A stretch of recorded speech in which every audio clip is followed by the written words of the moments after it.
Don Geronimo in with us on Wednesday. Good morning, gang. How are you? I don't know about you. I'm bright-eyed. I'm bushy-tailed for this first day of Lent, and I think rather than giving up something for Lent, I'm going to try to start something for Lent. We can talk about this later. I'm going to try to learn how to listen to my wife. Because last night... Can I tell you, as a wife, I think that's a great plan. It's very noble effort. Wives love that. Well, last night we spent about 2 hours with her. All I did last night was listen to her tell me that I don't listen to her, and that spiraled into its own discussion about, okay, I'm listening now she is to a fast talker. I'll give her that.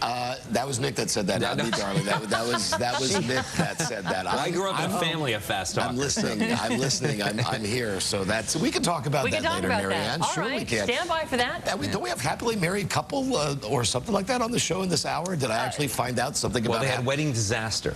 Oh, so they're not a happily married. Are they happily married? I think they've got a good sense of humor about what happened to them on their wedding. And then what happened when they tried to make up picture day at their wedding is even more just mind-blowing. See, that's why we'll talk with them when I walk through the door, they give me the 5-second version. They say, okay, when you get out there, something with a wedding, something Marianne, and be able to deal with it and go roll with it. It's going to be fun, and it's going to be fun. Anyway, good morning, you guys. Unbelievable what happened to these people. Here's Christina Anderson. Get you caught up to date. CBS 13 Newsroom. Hi there. PC2, and of course we have to change the clocks this weekend, change time, that is. So I wrote a haiku.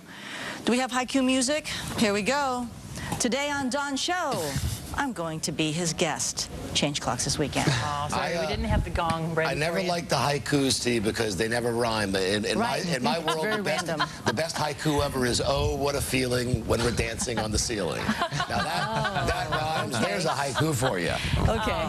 Hey, we want to see your disaster wedding photos or wedding photos gone wrong. This is going to tie in later on. We have guests coming in at 7 o'clock who have a disaster wedding video that has gone viral for good reason. And then their follow-up story is even more amazing.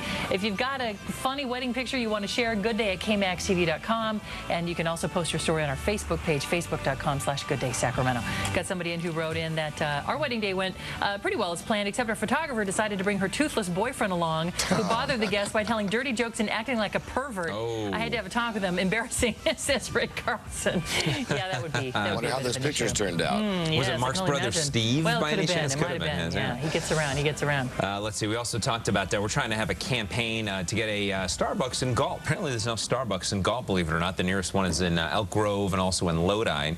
But Debbie says, I could be wrong, but I do believe that the Rayleighs in Galt had a Starbucks in it. Now, Pete's Coffee is there. So Pete moving in on the Starbucks action. Well, remember a couple years ago, and you brought this up yesterday when we talked to Howard Schultz, that Starbucks had a bit of a pullback, right? They started closing stores. They were kind of overexposed. Everybody was starting to hate them. And they, but now they're kind of rebuilding again, launching little Starbucks here and there, and these new home brews and home machines and stuff. So I go to Starbucks, and I go to the one that's right off 80 by the TV station here, right around the corner street from IKEA. And Nick, I know you go there as well. Is there anything more maddening when you pull up at 5:15 in the morning, and it's the battle with 2 cars to see who's going to get to the drive-through window first?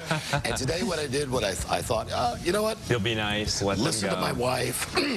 Do Lent. I'm going to be the bigger person. Of course, I get behind the person that's ordering coffee for 12. Yes, it happens every I'm going to tell you right now, I love that Starbucks because it's open 24 hours and we all go there. But do not get in their drive-thru. I waited behind one car for 6 minutes for a regular coffee. One car. Well, I counted today. I always walk in. I'm that petty and small that I counted 1, 2, 3, 4. And by the time I got to 10, I was out loud going 10, 11, 12. And it's never like a regular coffee. It's always like the half-calf mocha decaf with a twist with the green stuff inside it. They ordered one of those gigantic frozen beverages. I'm like, it's 4 degrees outside. What are you doing?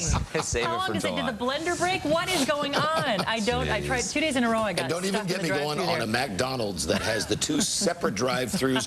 When you pull up and you go, is the one on the left the good one, or is the one on the right the good one? I knew I should have picked right. I always pick the wrong one. Always do. It's like Twister. Oh my God! I knew we should have had yellow. All right, Charlie Sheen is showing no brotherly love to one of his former 2.5 Men co-stars. Oh, you know, that's true. He's got some not great things to say about John Cryer, who I really don't think has much to do with this. I have some more thoughts on Charlie Sheen. I know you want me to give up him for Lent too, but I'm sorry, I can't. He just keeps giving. Winning Tiger Blood DNA. Good day, Sacramento. Plus, a Galt woman hopes her love of Starbucks will prompt the coffee chain to open a location a bit closer to her home. We're on Starbucks Patrol this morning.